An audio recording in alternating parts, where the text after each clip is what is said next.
Hello, you're watching Startup Booster, an online guide that will help you to build and develop a successful startup.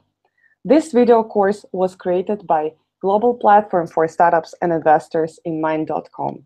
InMind connects professionals in the sphere of innovations, helps startups to find investors, mentors, and experts, provides with instruments and resources for growth and development of a business, supports investors with expertise and due diligence. I'm Katerina, co-founder of InMind, and our guest today is Daniel Gasteiger, founder of Procivis and professional with more than 20 years of experience in financial services. Hello, Daniel. Good morning, Katerina. So the first question, just before we dig into our topic, we are going to discuss today blockchain technology and its implementation in eGovernment and smart government. Daniel, could you explain in simple words what blockchain means? What is this technology about? At its very core, a blockchain is nothing else but a shared ledger technology solution that basically enables you to record transactions in a continuous fashion that are linked together so that they can never be altered again once they're booked. So it's a immutable store of data that is basically shared among many computers across the whole world. Okay, thank you. Being one of the top Swiss ambassadors of the implementation of blockchain in smart development, could you tell us why did you choose this direction? Why did you choose this sector of blockchain implementation? Well, as you said, my background is entirely in financial services. I was in banking for more than 20 years, starting off as a foreign exchange trader, ultimately ending up in the corporate center of the biggest bank in Switzerland, working as a chief of staff in different functions. And so I kind of seen the whole spectrum of a global bank in my career. And when I came across the technology of blockchain, I realized that there's a lot of overlap in what my history of my career brings to the table when it comes to this blockchain technology and how it impacts my fields of experience, be it foreign exchange trading, for instance, where I was trading currencies like in the 90s, and obviously cryptocurrencies are basically currencies, at least in Switzerland, they're considered currencies. And so it was very much a close link to that topic for me. And then I was also developing technology solutions together with hedge funds when it comes to automated trading, algorithmic trading for foreign exchange APIs, for instance, business-to-business solutions. So there was, again, a big overlap in what blockchain technology eventually will be. It's, as I said, a shared ledger.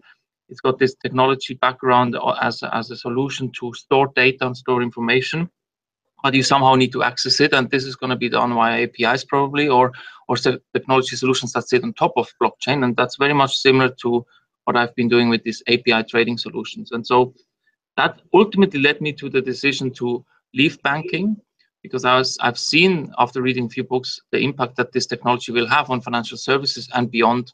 And I was very much interested to build a community of business people around me that understand the impact of this technology on business models. And so that's why I left banking in 2015 and started my first company, which is called Nexus Squared, which is a business platform for blockchain technology here in Switzerland and in Germany, to help people understand what the impact of this technology will be.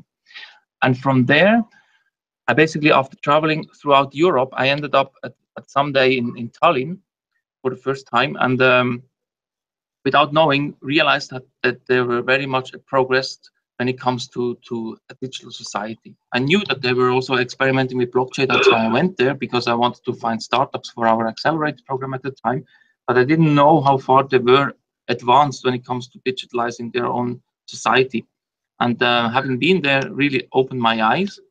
And then I came back to Switzerland and I realized, unfortunately, we are nowhere near as a digital society as Estonia is. And from there onwards, the combination of this vision of a digital society, I like to have it in Estonia, combined that with the technology of blockchain and the potential disruptive impact it could have also on governments, I then decided to found this company Procivis and ended up in the eGovernment space through that process, basically.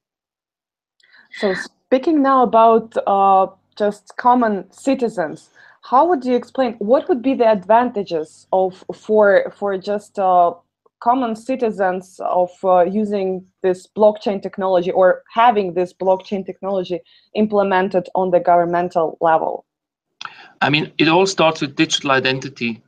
And digital identity is basically the enabler for everything else that comes after that. So in Estonia, the digital identity enabled, I think by now, more than 1,500 digital services, from schools issuing like certificates or grades to private practices like doctors issuing pharmacy recipes or subscriptions to drugs that you can go and get at the pharmacy, to anything to do with the government, tax reporting, to basically file a new business as a commercial registry entry. All these things are done through a digital identity that is issued at birth in Estonia. And so the digital identity is the core of everything. And I'm a strong believer that the digital identity should be a fundamental right of every citizen of every country, so that they can actually, these days, in the times of we are all online, we are all using our identities in many different ways. It should be a secure one that is basically given by the government to make it a really trustworthy identity for now.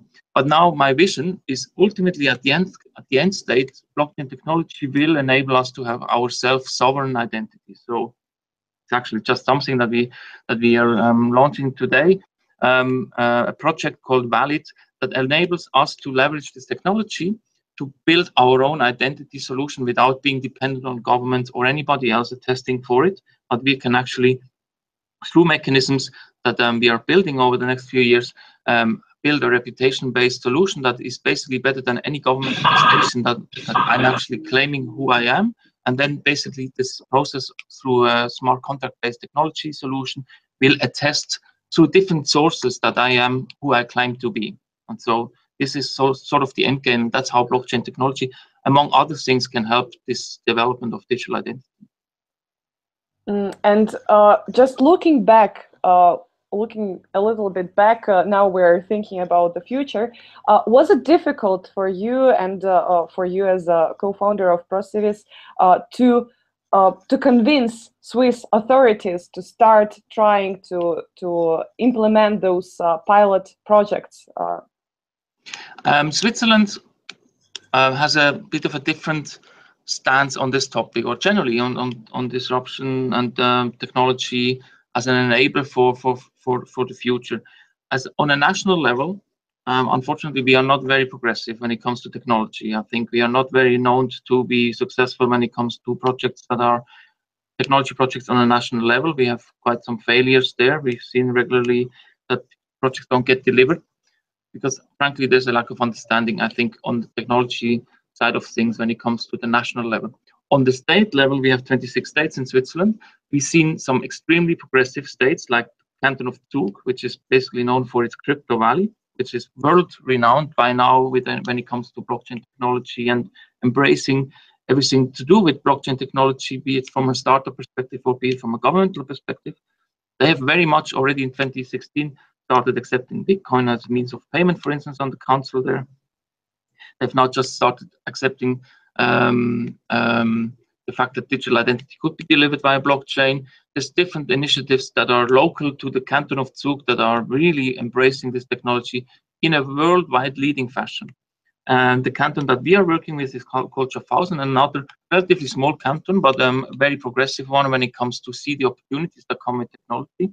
It's also very much at the forefront here in the country to say, okay, let's try things out and let's just see how we could actually make this a benefit to the citizens, technology aspect of it. And so there's a variety of different states and different views on how technology and blockchain ultimately can help citizens.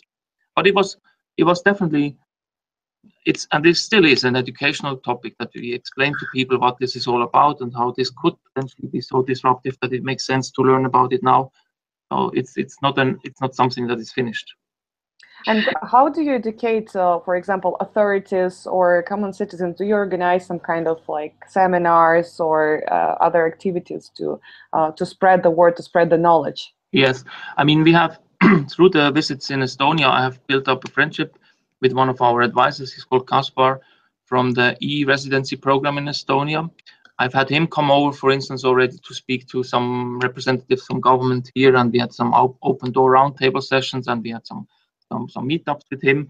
We also do some more private sessions. I'm advising people in Switzerland when it comes to cantonal level strategies.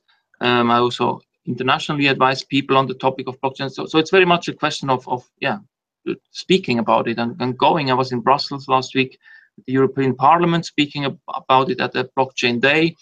We had breakfast there. We had a parliamentary session in the afternoon where we presented topics and opportunities and also challenges. I mean, it's not only just a golden story here, finished story. We're at the very beginning of the impact of this technology, and so there's obviously also challenges, especially when it comes to regulatory topics. And are there any speakers, any organizations or people who you would personally recommend for our listeners to follow, to read probably? As in blockchain experts, you mean? Yes, exactly, in blockchain. I would like to stress the book that really made me change my career, which is The Age of Cryptocurrency, which is co-written by Michael Casey, who is also one of our advisors and has become a friend of mine as well. And so he really inspired me through his book to learn more about this technology. And that's the first book I always recommend people to read to start understanding what the potential is of this technology. And then there's obviously other people like Simon Taylor in London with 11FS. He's a very inspiring person. He's got this blog, and I think on a weekly basis they do very good blogs. Yeah, these are kind of the people I would suggest to follow. And then there's online resources, obviously CoinDesk and Cointelegraph and all these things that are on a daily basis issuing great stories. Mm-hmm. Thank you. Could you tell me a bit more about Procivis and what are your plans for the future, what you're doing already, and what is your roadmap? Okay, as I said, Procivis was founded about a year ago in October, and we are planning to launch the pilot version of our product eID Plus, which is this government-supported solution in December with this canton of Schaffhausen as our first client. We're planning to do that as a minimum viable product until next spring when we release the first full version for this platform. And in parallel, we'll obviously have different discussions on different levels with different potential clients and partners. And so we are, since the beginning, in talks with the UN in Geneva, for instance. We have some leads through the UN. We were presenting 2 weeks ago at the Sustainable Development Goals Social Good Summit in Geneva. So through that, we got some leads, especially also in Africa. I'm a strong believer that what we built here with this technology, which is basically a smartphone-based app that you can look at as an enabling technology to deliver the identities in a digital way. This can also be very helpful for developing countries where this digital identity is a problem to people because they don't have an identity at all, for instance. And so through our means, which is relatively inexpensive, I think, if you look at it, we can help a lot of people across the globe. And so that's our ambition that we have. And we will have relatively soon another announcement about a partnership abroad where we do a trial next year as well. And we are marketing it everywhere we can at the moment. And so I'm traveling the world on different conferences and events. I'm in India next week and then going to Oman to talk about all of what you're just talking about here as well, how blockchain technology can enable governments to really bring services to the citizens in a really forward-thinking, meaningful way. Mm-hmm. And just a small question more about technical side. What kind of blockchain are you using at Procivis? At the moment, we are basically our proof of concept built on Bitcoin blockchain.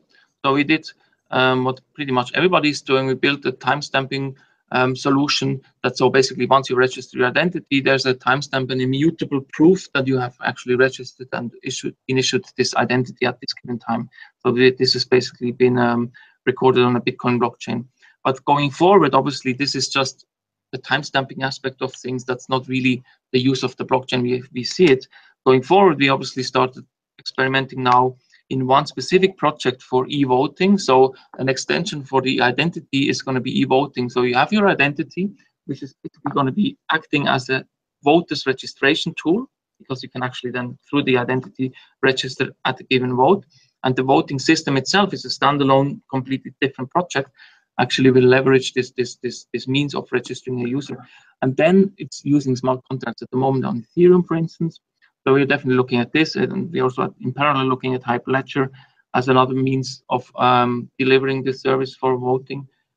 And then there's protocols for identity itself, which basically our lead contestant at the moment is a Sovereign. We are looking at Sovereign protocol very closely. We have installed Uport and trying that out, and anything else that's moving in that space to see what could potentially become the global standard, if anything. And then obviously we have our proprietary solution, which is also a closed database that governments can use if they are not so keen on committing to any database, any blockchain solution yet. So we have the full spectrum of what's out there at the moment under investigation. Mm-hmm.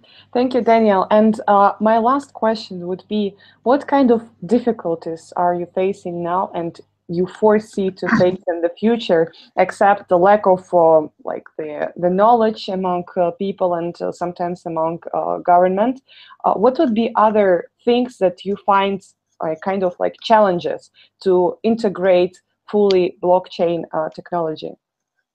Well, as I said before, I mean, it's still at a very early stage, so there's multiple levels of challenges, and we were discussing this last week on a panel in the Parliament in Europe, in Brussels.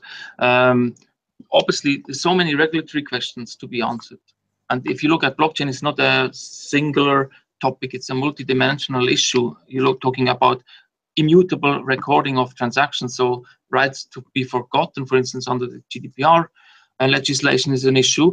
You talk about the fact that things cannot be reverted. So once a transaction is done, even if it's an illegal transaction, it cannot be reverted. So there's no way of correcting it other than through a second transaction. These are questions that are challenging lawmakers at the moment. And then on top of that, talking about smart contracts and saying, okay, there's a contract that is auto-executing itself once it's launched. We've seen that with the DAO issue last year. It's problematic. And then who do you go to as a court in case there's any issues? All these things are hugely challenging, and they will take time, a lot of time to resolve. And obviously we have the boom with ICOs, which causes completely different discussions on bubbles and voter protection, investor protection issues. How can you actually protect somebody then participating in an ICO? Two completely different levels of legal discussions and regulatory arbitrage that comes from all of this, because it's like a tsunami of questions that are hitting regulators, and frankly they're not usually the fastest ones answering questions. So there's the faster jurisdictions will win over, and then there's a race to the bottom when it comes to ultimately who's the winner at the end. And it's very much an Asian game at the moment, I think, and so it's very interesting to see this unfold. But we are at the beginning, and then let alone the technological challenges and how this all evolves with Bitcoin scaling issues and Ethereum constantly new versions, and I hear Solidity is not really the easiest thing and finished in that sense. And so there's a lot of technological developments that we'll also have to await to be completed before this whole thing really comes to maturity. So that's the biggest challenge, is all these moving targets when it comes to the technology itself. Thank you, Daniel, for your answers, and let's hope that regulators react proactively, react fast to the new changes, to the changes in the technology, and let's hope also that the community is getting ready very fast, because they also need to be open-minded towards this technology, to accept it. Yep. Yeah. So thank you, Daniel, and. We'll hope to see you again on our interviews here in our channel. Thank you for your time. Thank you. Thank you. Goodbye. Bye.